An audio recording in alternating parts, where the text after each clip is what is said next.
سب کو معلوم ہونا چاہیے کہ آج کنڈے کا دن ہے. کنڈے کا دن دوسری رات گزر گئی ہے. تو اس کے تعلق سے ہم چاہتے ہیں کہ تھوڑی سی گفتگو ہو جائے. اس میں معلوم ہے کس کی فاتحہ ہوتی ہے؟ معلوم ہے آپ لوگوں کو؟ حضرت امام جعفر بن صادق رضی اللہ تعالیٰ کی. کن کی فاتحہ ہوتی ہے؟ حضرت امام جعفر بن صادق رضی اللہ تعالیٰ کی. یہ ہیں کون؟ سرکار دو عالم صلی اللہ تعالیٰ علیہ وسلم کی نسلوں میں سے ہیں. کون ہیں؟ نبی کی نسلوں میں سے. ان کا سجرہ یہ ہے: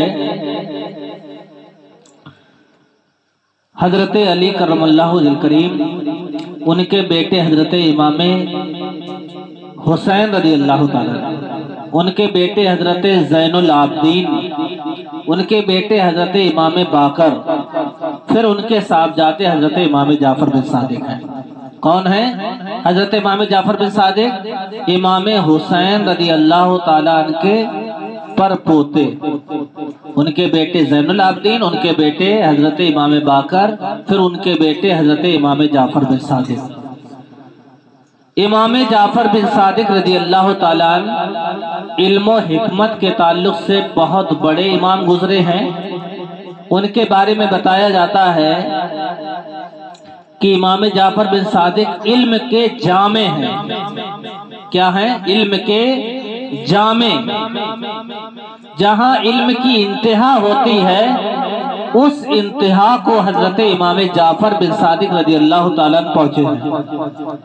بہت بڑا مقام ہے. حضرت امام جعفر بن صادق کی وصال کی تاریخ ہے 15 رجب المرجب، اور 22 رجب المرجب حضرت امیر المعاویہ رضی اللہ تعالیٰ عنہ کے وصال کی تاریخ ہے. صحابی رسول ہیں، ان کا ادب و احترام ہم پر ضروری ہے. یہ اہل بیت اطہار کے چشم و چراغ ہیں. امام حسین رضی اللہ تعالیٰ عنہ کی اولادوں میں سے ہیں. اعلیٰ حضرت عظیم البرکت امام عشق و محبت ارشاد فرماتے ہیں: تیری نسل پاک میں ہے بچہ بچہ نور کا، تو ہے عین نور تیرا، سب گھرانہ نور کا. نبی کے گھر والوں کی عظمت کے تعلق سے اعلیٰ حضرت نے کیا ہی خوب کہا ہے کہ وہ نورانی گھرانہ ہے. معزز سامعین اکرام، یہ جو محفل ہو رہی ہے آپ کو معلوم ہونا چاہیے ہمارے مسیح صاحب اس دنیا سے رخصت ہو گئے. ان کی وصال کی تاریخ 24 تاریخ ہے، یعنی 24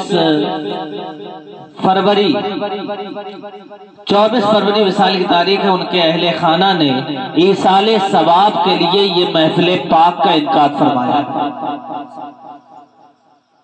معزز سامعین اکرام، بڑے بڑے بزرگان دین ہوتے ہیں، ان کی ہر سال عرس منایا جاتا ہے، جلسے کیے جاتے ہیں، لنگر ہوتے ہیں، کھانا کھلایا جاتا ہے. یہ کیسا عمل ہے؟ اس کے بارے میں ہمیں حدیث مبارکہ کی روشنی میں بات کرنا ہے. سرکار دو عالم صلی اللہ تعالیٰ علیہ وسلم ارشاد فرماتے ہیں کہ جو بندہ، مومن بندہ جب اس دنیا سے رخصت ہوتا ہے اور قبر کے سوالات ہوتے ہیں، تو جب قبر کے سوالات ہوتے ہیں ان سوالات میں سوال کیے جاتے ہیں: من رب کا، تمہارا رب کون ہے؟ ما دین کا، تمہارا دین کیا ہے؟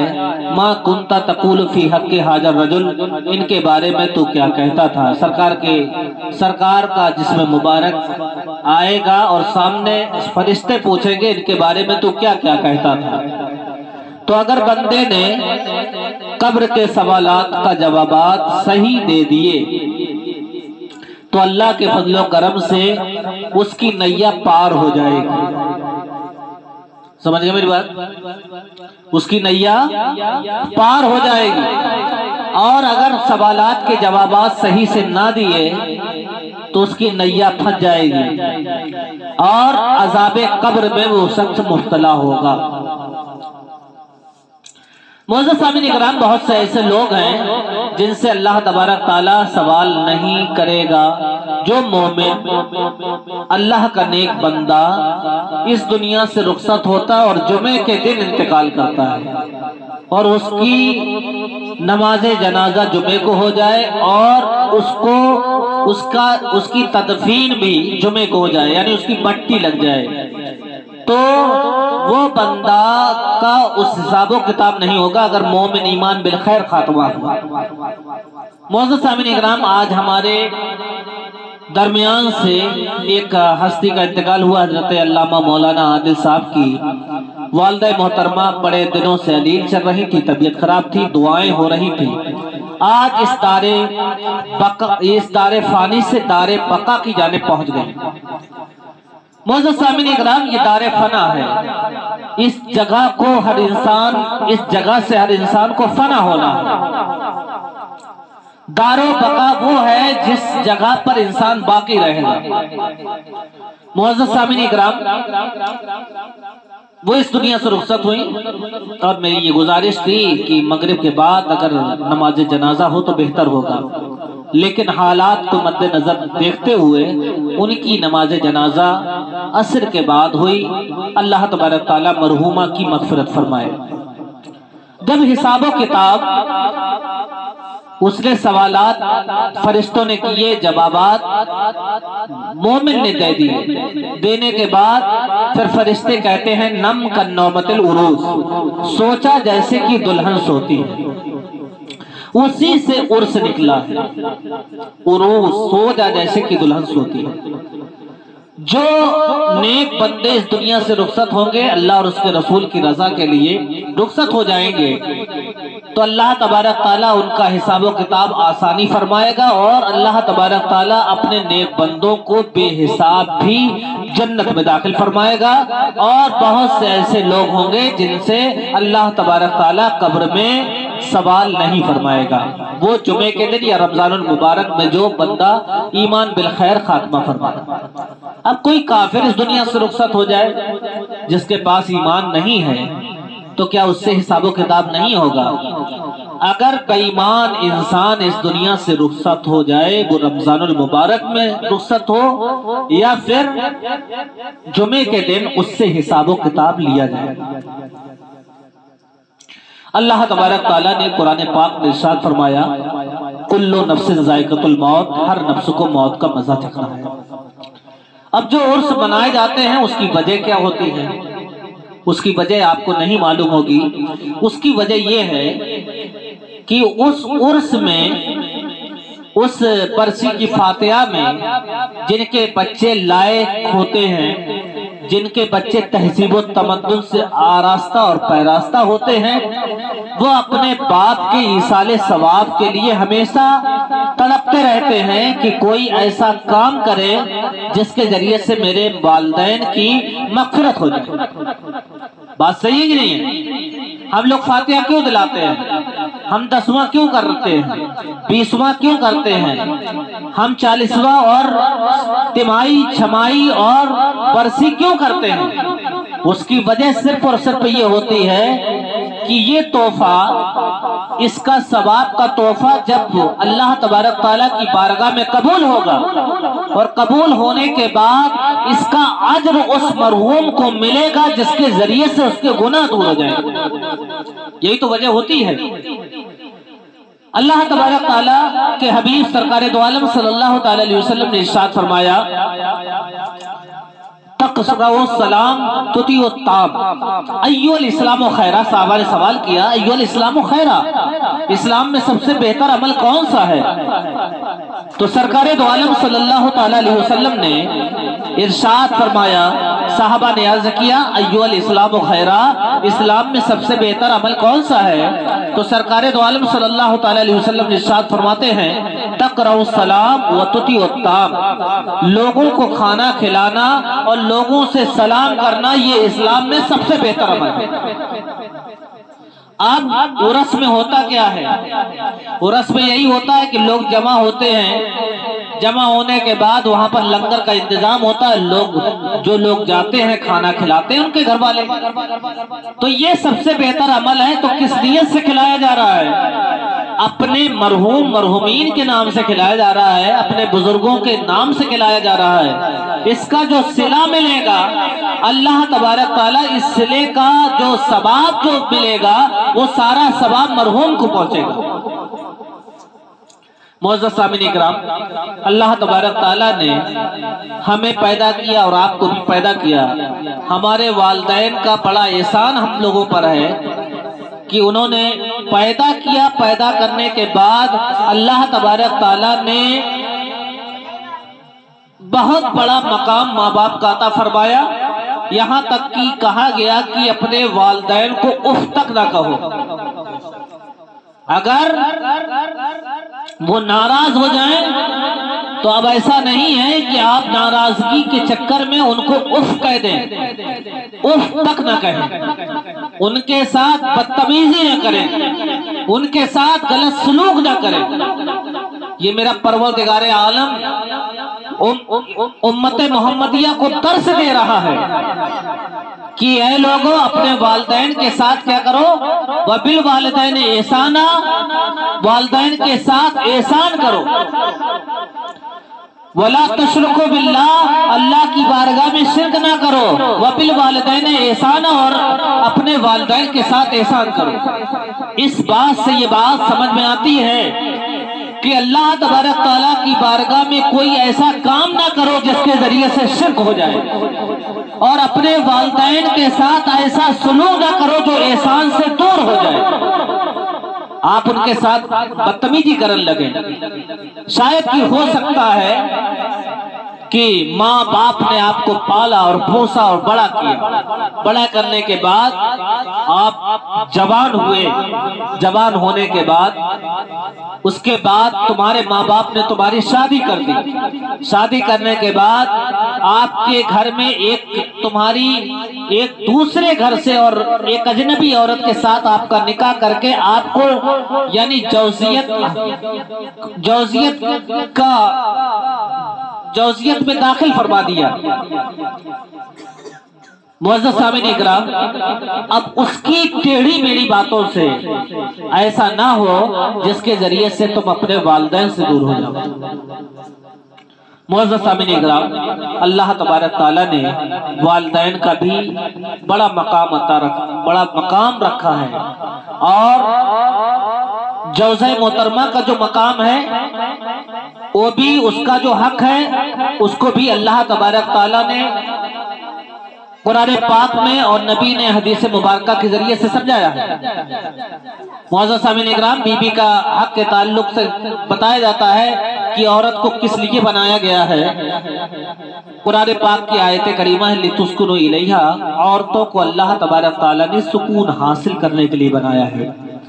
اگر کوئی عورت اپنے آدمی کو سکون فراہم کر رہی ہے تو آپ سمجھیں کہ ہم اپنا پورا حق ادا کر رہے ہیں اپنے شوہر کے لیے۔ اور اللہ تبارک تعالیٰ نے جس طریقے سے شوہروں پر حق رکھا ہے یا بیویوں پر جو بھی حق رکھا ہے، دونوں حق کی صورت میں دونوں برابر ہیں۔ اگر اللہ تبارک تعالیٰ نے عورتوں کو سکون حاصل کرنے کے لیے بنایا ہے تو آدمی کو بھی چاہیے کہ عورت کو سکون فراہم فرمائے۔ قرآن پاک کی ایک آیت کریمہ میں کوٹ کر رہا ہوں، آپ کو بتانا چاہتا ہوں تاکہ آپ سنیں اور ملاحظہ کریں۔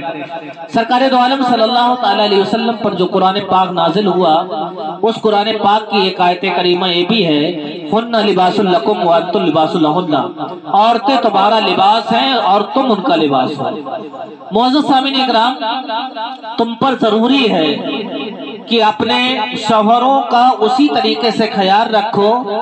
ایسا نہ ہو کہ اگر کوئی غلطی ہو جائے شوہر سے تو اس کے عیبوں کو تم ظاہر کرنے لگو، بلکہ اللہ تبارک تعالیٰ نے لباس کے تعلق سے ایک سسٹم بنایا کہ آپ لباس کے تعلق سے رہیں، آپ ان کے عیبوں کو چھپائیں، وہ تمہارے عیبوں کو چھپائیں۔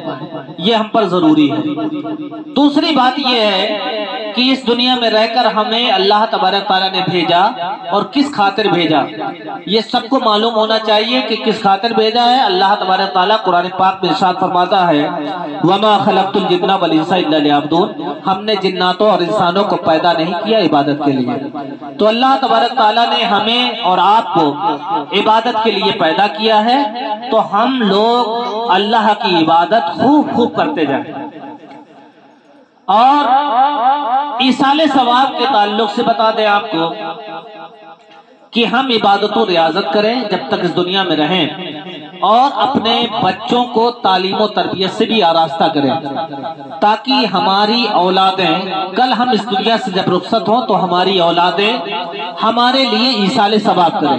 ہم اتنا پڑھائیں کہ قبر پر جا کر وہ قل واللہ شریف یا درود شریف یا سورہ فاتحہ جو بھی پڑھ کر ہمارے یعنی ہم اتنا سکھائیں کہ کل اگر ہم اس دنیا سے رخصت ہو جائیں تو کل کوئی ایرا گہرا نتھو خیرا ہماری قبر پر نہیں آئے گا، ہماری قبر پر کوئی دوست ہمارا نہیں آئے گا۔ اگر تمہارے گھر والے جو تم نے چھوڑے ہیں، اپنے گھر والے تم نے اپنی اولادوں کو چھوڑا ہے، اگر تم اس لائق ہو تو وہ اپنی جو اولادیں چھوڑی ہیں ان اولادوں کو محبت ہوگی، اس محبت کے ذریعے سے وہ تمہاری قبر پر جائیں گے اور فاتحہ پڑھیں گے۔ اس کا ثواب کیا ہے؟ اگر کوئی بندہ 3 مرتبہ قل اللہ شریف پڑھ دے اور اپنے مرحومین کے نام پر بخش دے تو اللہ تبارک تعالیٰ اسے 1 قرآن کا ثواب عطا فرماتا ہے۔ تھوڑا ثواب ہے۔ قرآن پاک میں اللہ تبارک تعالیٰ نے ارشاد فرمایا قل بفضل اللہ وبرحمتہ فبذلک فلیفرحوا، جہاں پر اللہ کا فضل ہو، جہاں پر اللہ کی رحمتیں نظر آئیں وہاں پر خوشیاں مناؤ۔ معزز سامعین اکرام، نبی کریم صلی اللہ تعالیٰ علیہ وسلم کا ذکر و اذکار کرنا یہ باعث خیر و برکت ہے دنیا میں، اور جب اس دنیا سے انسان رخصت ہوگا تو باعث نجات ہے۔ اگر کوئی انسان اپنے مرحومین کے نام پر اگر کوئی ایصال ثواب کرتا ہے تو اس کے مرحومین تو خوش ہوتے ہی ہیں، لیکن تمہیں تو نیکی بھی مل رہی ہے اور ان کی بخشش کا ذریعہ بن رہا ہے، ان کے گناہ دور ہو رہے ہیں۔ یہ قرآن پاک کی آیت کریمہ سے یہ بات سمجھ میں آ رہی ہے۔ اللہ تبارک تعالیٰ قرآن پاک میں ارشاد فرمایا، بڑی پیاری معروف آیت ہے اِنَّ لِلَّهِ وَإِنَّا إِلَيْهِ رَاجِعُونَ، بے شک اللہ کے لیے ہم ہیں اسی کی جانب لوٹنے والے ہیں۔ جب دنیا سے کوئی انسان رخصت ہوتا ہے خبر ملے، جیسے مثال کے طور پر آج ہمارے سرور بھائی صاحب کی اہلیہ کا انتقال ہوا، اس انتقال کی خبر جب پہنچتی ہے پڑھے لکھے کے پاس تو وہ یہی دعا پڑھتا ہے اِنَّ لِلَّهِ وَإِنَّا إِلَيْهِ رَاجِعُونَ۔ اس کا ترجمہ کیا ہے؟ اس کا ترجمہ یہ ہے کہ بے شک اللہ کے لیے ہم ہیں اور اسی کی جانب لوٹنے والے ہیں۔ بے شک اللہ کے لیے ہم ہیں، اسی کی جانب لوٹنے والے ہیں۔ دعا تو سب پڑھ دیتے ہیں، لیکن اس دعا کو جو آپ پڑھ رہے ہیں اس کا ترجمہ یہ ہے کہ بے شک اللہ کے لیے ہم ہیں اسی کی جانب لوٹنے والے ہیں۔ زبان سے ہم تو دعا پڑھ دیتے ہیں، لیکن اگر یہ دل ہو جائے کہ اگر کوئی مرحومین اس دنیا سے کوئی انسان اس دنیا سے رخصت ہوتا ہے، مرحوم کی خبر سننے یعنی انتقال کی خبر سنتے ہی آپ کے دل سے زبان سے جب یہ آیت کریمہ نکلتی ہے تو اگر یہ آیت کریمہ جو زبان سے وارد ہو رہی ہے یہی ہماری عملی زندگی ہو جائے، یہ ہمارا عقیدہ ہو جائے، یہ ہمارے دل کی آواز ہو جائے تو واقعی میں ہم اللہ تبارک تعالیٰ کے لیے جئیں گے اور اللہ تبارک تعالیٰ کے لیے ہم مریں گے۔ ہم وہی کام کریں گے جس سے میرا اللہ راضی ہو جائے گا اور اس کام سے ہم دور رہیں گے جس سے اللہ ہمارا ناراض ہوتا ہے۔ ہم پڑھ دیتے ہیں، اس کے بعد ہم جاتے ہیں نماز جنازہ پڑھی، نماز جنازہ پڑھنے کے بعد پھر قبر میں پہنچے اور قبر پہ مردہ کو اتار دیا جاتا ہے، پٹرے لگا دیے جاتے ہیں یا تختے لگا دیے جاتے ہیں یا پٹیا لگا دیے جاتے ہیں، کچھ بھی لگا دیا گیا، اس کو پاٹ دیا گیا۔ پاٹنے کے بعد جو گھر کا گارجین ہوتا ہے اس سے کہا جاتا ہے کہ آپ مٹی دیجئے۔ کیا دیجئے؟ مٹی دیجئے۔ جب وہ مٹی دے دیتا ہے اس کے بعد دوسرے لوگ مٹی دیتے ہیں. گھر کا گارجن یہی تو ہوتا ہے. تو کہا پڑھا جاتا ہے منہا خلقناکم، میں نے اس مٹی سے پیدا کیا. قرآن پاک کی آیت کریمہ ہے، میں مطلب اپنے گھر کی اور لفاظی نہیں سنا رہا ہوں. قرآن پاک میں اللہ تبارک تعالیٰ نے ارشاد فرمایا منہا خلقناکم، میں نے اس مٹی سے پیدا کیا، وفیہا نعیدکم، اور اسی مٹی میں ملا رہا ہوں، ومنہا نخرجکم تارۃ اخری، اور اسی مٹی سے آخرت کے دن نکالوں گا. یہ کس نے کہا؟ اللہ نے. اللہ نے یہ بھی قرآن میں کہا کل نفس ذائقۃ الموت، ہر نفس کو موت کا مزہ چکھنا ہے. اب یہ بتائیے کوئی موت سے بچ سکتا ہے؟ آپ بتائیے. ہم جس طریقے سے زندگی گزار رہے، جس کا من آیا اس کا لے لیا، جس کے ساتھ ہم نے چاہا اس کے ساتھ بدتمیزی کر دی. 4 عورتیں اکٹھا ہو کر ایک عورت کو ذلیل کرنے لگیں. کیا تمہیں مرنا نہیں ہے؟ یا ہمیں مرنا نہیں ہے؟ سب کو مرنا ہے. جب سب کو مرنا ہے تو ہمیشہ موت کا بھی خیال رکھیں کہ ہمیں مرنا ہے، اور اگر ہم نے کسی کے ساتھ ذرہ برابر زیادتی کی ہے اس کا آخرت میں ہمیں حساب و کتاب دینا پڑے گا. اگر ہم یہ سوچ لیں کہ ہمیں آخرت میں اس کا حساب و کتاب دینا ہے تو آپ بتائیے آپ غلط کر سکتے ہیں؟ آپ کسی کو ذلیل کر سکتے ہیں؟ کسی کے ساتھ مکاری اور یاری کر سکتے ہیں؟ نہیں کر سکتے. بالکل ایک نوٹ کر لیں اپنے اندر، یہ بات کو اپنے ذہن نشی کر لیں کہ ہمیں اس دنیا سے رخصت ہونا ہے، اس دنیا سے ہمیں جانا ہے، اور جانے کے بعد کوئی ہمارا ہمدرد نہیں ہے. کوئی ایسا نہیں ہے کہ قبر کے پاس ہمارے لیے پہرا دے، یا قبر میں جا کر ایصال ثواب کے لیے وہ یہ کہے نہیں یہ ہماری والدہ تھی، یہ ہماری بیوی تھی، یا ہمارا یہ بیٹا تھا، یا میرا یہ باپ تھا، یا میری یہ والدہ تھی، ان کے یہ ہماری والدہ چھوڑ کر گئی ہے، اب میں قبر کو بھی نہیں چھوڑوں گا بلکہ قبر کے پاس میں پہرا دیتا رہوں گا. کوئی ایسا کرتا ہے؟ کوئی ایسا نہیں کرتا. ہم جو بھی کر لیں دنیا میں، لیکن دنیا میں کرنے کے بعد ہمیں آخرت کی کوئی پرواہ نہیں رہتی ہے. یہاں تک کہ ہم نے بہت سے ایسے لوگوں کو دیکھا جو خاص ہوتے ہیں، وہ تو میت کی خوشی اور غمی کا اظہار ان کے چہرے سے نظر آتا ہے. جو خاص نہیں ہوتے، جیسے مثال کے طور پر گھر پہ مٹی ہو گئی تو گھر والے بیچارے رو رہے ہیں، پریشان حال ہے، کیونکہ ایک ان کے گھر کا چشم و چراغ ادھر دنیا سے رخصت ہو گیا.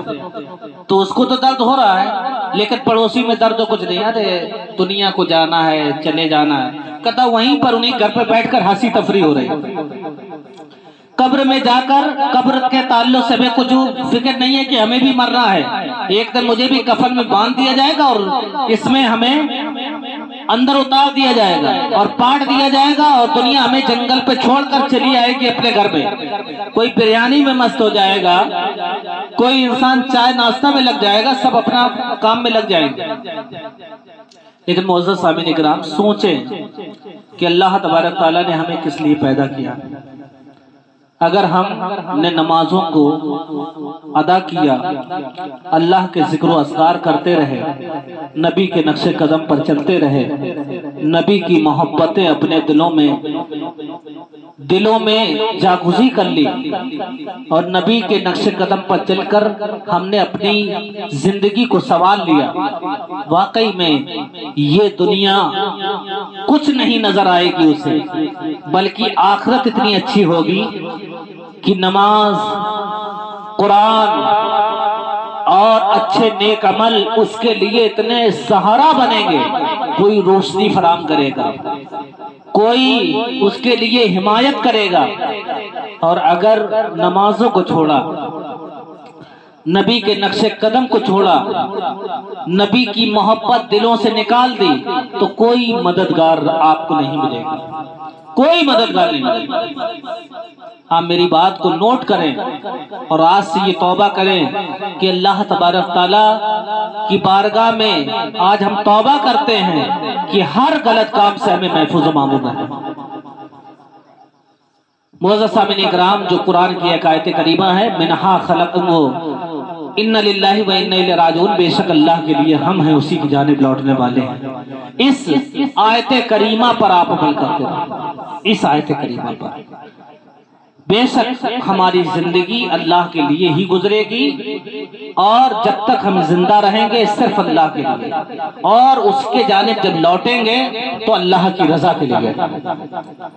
معزز سامعین اکرام، درود شریف پڑھیں آپ حضرات۔ صلی اللہ علیہ نبی امی والہ صلی اللہ تعالی علیہ وسلم، صلاۃ و سلام علیک یا رسول اللہ صلی اللہ تعالی علیہ وسلم۔ معزز سامعین اکرام، جہاں پر اللہ اور اس کے رسول کا ذکر ہوتا ہے وہاں پر رحمت و انوار کے فرشتے ظاہر ہوتے ہیں، فرشتوں کا نزول ہوتا ہے، اور فرشتے رحمت و انوار کی بارش عطا فرماتے ہیں، یہاں تک کہ فرشتے اللہ تبارک تعالی رب العزت کی بارگاہ میں عرض کرتے ہیں تیرے بندے تیرے محبوب اور تیرا ذکر فرما رہے ہیں۔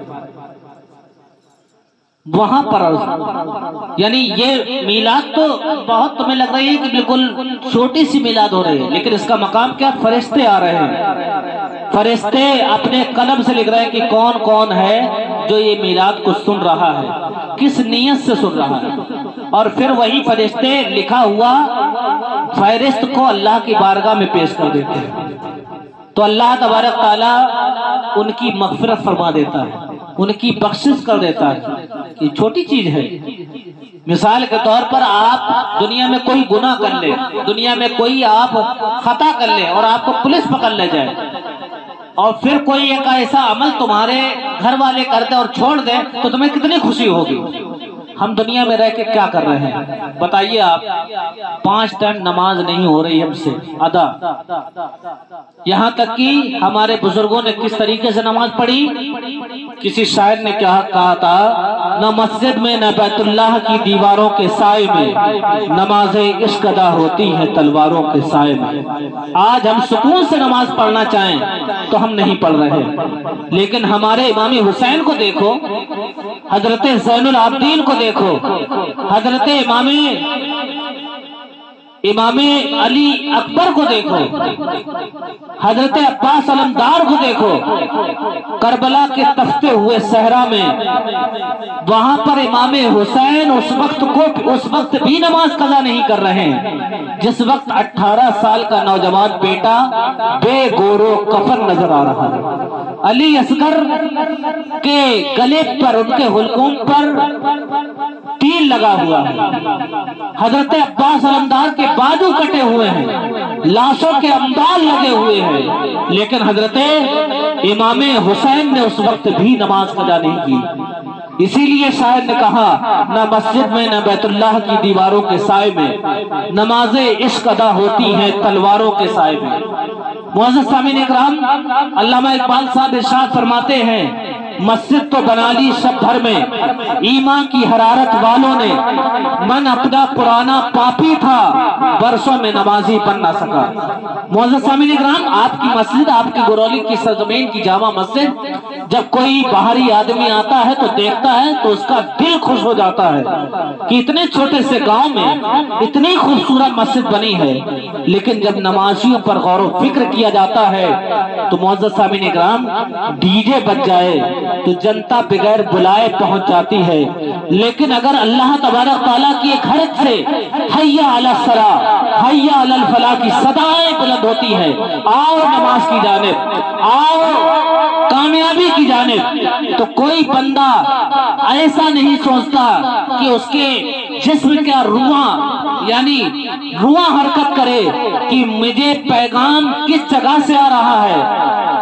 اگر اس کے دل میں یہ خیال آ جائے کہ اگر ہم دنیا کی کوئی بھی مخلوق، کوئی بھی انسان جب ہمیں آواز دیتا ہے تو ہم دوڑے چلے آتے ہیں، لیکن جب اللہ کے گھر کی جانب سے آواز آتی ہے کہ آؤ نماز کی جانب، آؤ کامیابی کی جانب، تو ہم یعنی ہمارا ایمان اتنا کمزور ہو جاتا ہے، ہمارا عمل اتنا کمزور ہو جاتا ہے کہ ہم اللہ کے گھر پر نہیں پہنچ پاتے۔ معزز سامعین کرام، اگر ہماری زندگی اگر ایسی گزرتی رہی تو ہم نہ دنیا میں کامیاب ہو پائیں گے نہ ہم آخرت میں کامیاب ہو سکتے ہیں۔ بلکہ نماز کے تعلق سے ارشاد فرمایا ہے، کسی شاعر نے شعر کہا ہے، روز محشر کی جا گزار بوت اول الپرشش نماز بوت۔ جب روز محشر قائم ہوگا تو سب سے پہلے پرشش نماز کی ہوگی۔ آپ لوگ نماز کو پڑھیں، میری آپ سے گزارش ہے، آپ نماز پڑھیں گے اللہ تبارک تعالیٰ آپ کے چہرے میں رونق دے گا۔ نبی کریم صلی اللہ تعالیٰ علیہ وسلم ارشاد فرماتے ہیں کہ جو بندہ فجر کی نماز پڑھتا ہے اللہ تبارک تعالیٰ اس کے چہرے میں رونق دیتا ہے۔ جو نماز ظہر پڑھتا ہے اللہ تبارک تعالیٰ اس کی برکتوں میں، آمدنی میں برکتیں ہوتی ہیں۔ ہم روپیہ 2-2.5 لاکھ روپے کما لے بمبئی سے یا لاکھ کما لے، کمانے کے بعد اس کے بعد گھر میں کوئی ایسی بیماری لگ گئی یا کوئی پریشانی آ گئی جس کے ذریعے سے پیسہ ہم نے محنت سے کمایا تھا، لیکن وہ پیسہ ایک دم ایسی کوئی بلا یا وبا آئی جس کے ذریعے سے ہمارا پیسہ دور ہو گیا، لیکن آپ نے غور نہیں کیا۔ اگر آپ کے اندر نبی کا عشق ہوتا، نبی کی محبتیں آپ کے اندر ہوتی تو آپ کبھی نماز کو نہیں چھوڑتے۔ آپ بہت چاہتے ہیں کہ ہمارا چہرہ اتنا خوبصورت ہو جائے کہ دنیا میں اتنا اچھا خوبصورت چہرہ نہ رہے، یہاں تک کہ آدمی ایک سے بڑے بڑے موبائل لے رہا ہے۔ اس کی وجہ کیا ہے کہ اس کی تصویر جو ہو بالکل صاف ستھری آنا چاہیے، وہ کالا کلوٹا کیوں نہ ہو لیکن اس کی گوری آنا چاہیے۔ معزز سامعین کرام، اگر ہم یہ چاہتے ہیں کہ ہمارے چہرے میں رونق ہو تو ہم نبی کی حدیث کو یاد کریں۔ نبی ارشاد فرماتے ہیں کہ اگر کوئی انسان فجر کی نماز ادا کرے گا اللہ تبارک تعالیٰ اس کے چہرے میں رونق دے گا۔ اگر تم چاہتے ہو کہ تمہارے گھرے برکتیں کا نزول ہو، تمہارے گھرے رحمتوں انوار کی بارش ہو، تمہارے گھر میں جو رزق آئے اس میں اتنی برکتیں ہوں، تمہیں خود لگے احساس ہو کہ ہم جو روپیہ کماتے ہیں اللہ تبارک تعالیٰ کے فضل و کرم سے وہ روپیہ ہمارے یہاں اکٹھا ہی ہوتا رہتا ہے، جب کچھ اخراجات آتے ہیں تو اس کے ذریعے سے ہمیں اور زیادہ برکتیں میسر ہوتی ہیں۔ معزز سامعین اکرام، تو تم پر ضروری ہے کہ آپ ظہر کی نماز کو نہ ترک کریں۔ ہم لوگ کھانا کھا رہے ہیں، ایک سے ایک اچھے پکوان پکوا رہے ہیں، لیکن جسم میں بیماریاں لگ جاتی ہیں، کبھی جلن ہونے لگتی ہے، کبھی ہمارے پیٹ کے اندر ایسیڈیٹی بننے لگتی ہے۔ اس کی وجہ کیا ہے؟ اس کی وجہ یہ ہے کہ ہم نماز عصر نہیں پڑھ رہے ہیں۔ میرا نبی ارشاد فرماتا ہے، میرے نبی نے ارشاد فرمایا کہ جو انسان نماز عصر پڑھے گا اللہ تبارک تعالیٰ اسے جسم میں طاقت عطا فرمائے گا۔ آج ہم ایک سے پکوان پکوا رہے ہیں اور کھا رہے ہیں، ایک سے نعمتیں کھا رہے ہیں، لیکن وہ طاقتیں نہیں ہیں جو کل ہمارے بزرگوں میں طاقتیں تھیں۔ چٹنی روٹی کھاتے تھے، اللہ اللہ کا ذکر کرتے تھے، اللہ تبارک تعالیٰ ان کے دلوں کو بھی سکون عطا فرماتا تھا، ان کے چہرے بھی رونق دار ہوتے تھے، اللہ تبارک تعالیٰ انہیں جسم میں طاقتیں عطا فرماتا تھا۔ آج ہماری اولادیں ہماری نافرمان بڑھ رہی ہیں، یہاں تک کہ ہماری کوئی بھی اولاد ہے جب اس کی شادی ہو جاتی ہے تو وہ تمہاری نہیں سنتا بلکہ اپنی بیوی کی سنتا ہے، فرما بردار اولاد نہیں ہے۔ یہاں تک کہ آپ نے اگر اپنی اولاد کو بچپنے میں تربیت نہیں دی تو وہ جب 8-10 سال یا 12 سال کا 15 سال کا ہوتا ہے تو وہ تو طلاق سے بات کرتا ہے۔ اس کی وجہ کیا ہے؟ ہم نے نماز مغرب کو چھوڑ دیا۔ نماز مغرب کے بارے میں سرکار دو عالم صلی اللہ تعالی علیہ وسلم ارشاد فرماتے ہیں کہ اگر کوئی بندہ نماز مغرب ادا کرتا ہے تو اللہ تبارک تعالیٰ اس کی اولاد سے اسے مستقبل میں فائدہ عطا فرمائے گا۔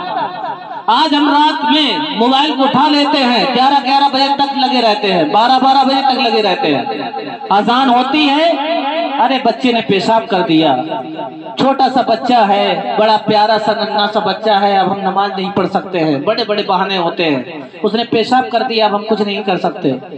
معزز سامعین اکرام، نماز سے پڑھ کر عبادتوں میں کوئی عبادت نہیں ہے، آپ بالکل نوٹ کر لیں، حج سے بڑی عبادت نماز ہے۔ روزے سے بڑی عبادت نماز ہے، زکوٰۃ دینے سے بڑی عبادت نماز ہے، سب سے بڑی عبادت کیا ہے؟ نماز ہے۔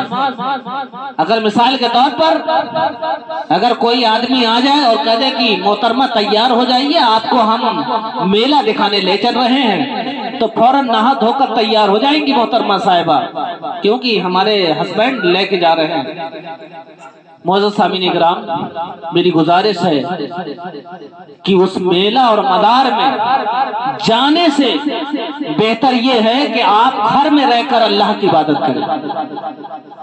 میں جھوٹ بول رہا ہوں، میں یہ غلط کہہ رہا ہوں، بلکہ آپ جو وقت گھومنے ٹہلنے میں آپ جلدی سے تیار ہو جاتی ہیں، اللہ تبارک تعالیٰ نے پورے 24 گھنٹہ میں 5 وقت کی نماز فرض کی ہے۔ اگر آپ بچے والی ہیں تو آپ پر ضروری ہے کہ آپ ایک جوڑا الگ سے رکھیں، بچے کو کھلائیں کدائیں اور اپنے پاس رکھیں، اس کی پرورش کریں۔ جب نماز کا ٹائم آئے تو آپ وضو کریں، اس کپڑے کو پہننے کے بعد اللہ کی عبادت کریں۔ اللہ تبارک تعالیٰ کے فضل و کرم سے جو ماں اللہ کی عبادت کر کے اپنے بچے کی تربیت کرتی ہے، پرورش کرتی ہے، اس کا بچہ اللہ کے فضل و کرم سے فرمانبردار۔ ہم رات کے موبائل لے لیا، اب ہم اپنے گھر میں یہ کہہ رہے ہیں کہ ہمیں نیند نہیں آ رہی ہے، پتہ نہیں کون سی بیماری ہو گئی ہے۔